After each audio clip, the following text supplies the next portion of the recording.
is Lindsey. Today we're going to read a new book. The title of our book is Not Norman, a Goldfish story. Let's look at our cover. This is Norman. Norman is a goldfish. A goldfish is a small, shiny orange fish that's kept as a pet. Do you have a pet? I do. I have a dog. His name is Toby. Let's read our book and find out what happens to Norman, the pet goldfish.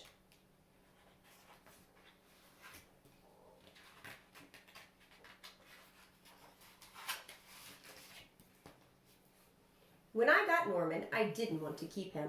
I wanted a different kind of pet, not Norman. I wanted a pet who could run and catch, or one who could climb trees and chase strings. A soft, furry pet to sleep on my bed at night, not Norman. All Norman does is swim around and around and around and around and around and around and around and around. This is it, Norman, I decide. I'm trading you for a good pet. Norman doesn't move, not even a fin twitches. What does it mean to trade? Yes, when you trade, you give someone something you have and they give you something in return. The little boy wanted to trade or give someone else Norman so he could get a new pet in return. How can I trade him like this? No one will want a sorry-looking fish in a gunky bowl. When I drop Norman into his nice, clean bowl, he starts dipping and flipping, flapping his fins around. He looks so goofy I have to laugh. Don't think that just because you made me laugh, I'm going to keep you, I tell him. Tomorrow, you're out of here. Norman blows a stream of bubbles. The next day, I take Norman to school with me. If I talk him up real good during show and tell, maybe someone will want him. On the way there, we see my friend Austin. Austin has a real cool dog and 7 puppies. Want to swap one of your pups for Norman, I ask? Who's Norman? Asks Austin. My goldfish, I say. By the time I rescue Norman, half his water is gone. Look, the puppies are drinking the water from Norman's fishbowl. I'm sorry, I tell Norman when we get to school. I'm really sorry. He just stares at me all googly-eyed. Finally, it's my turn to show and tell. Just as I start to talk about goldfish, Emily shouts, Jenny's gone! Who let my snake loose? Oh no, look, everyone's running around. I bet they're running from the snake. Does anyone hear the story of how I got Norman? Does anyone even ask to hold his bowl? No. They're all jumping and screaming and chasing the snake. Not Norman, he's looking right at me. Thanks for listening, I tell him. That afternoon, we go to my music lesson. As soon as it's over, I'm taking Norman back to the pet store.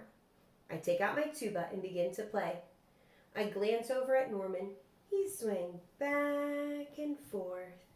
Glue, glue, glue, glug, he mouths.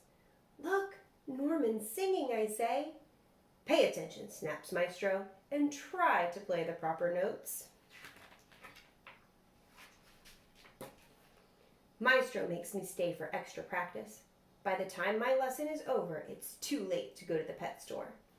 Don't think that just because you like my music, I'm going to keep you, I tell Norman. He glugs. That night, I'm sound asleep when screech, screech. What's that noise? Scratch, scritch, screech. Yikes, there's something at the window.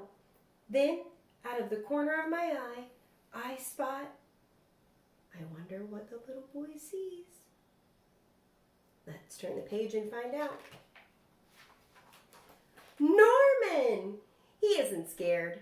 He isn't swimming around in circles either. He glugs and gives me a little wave.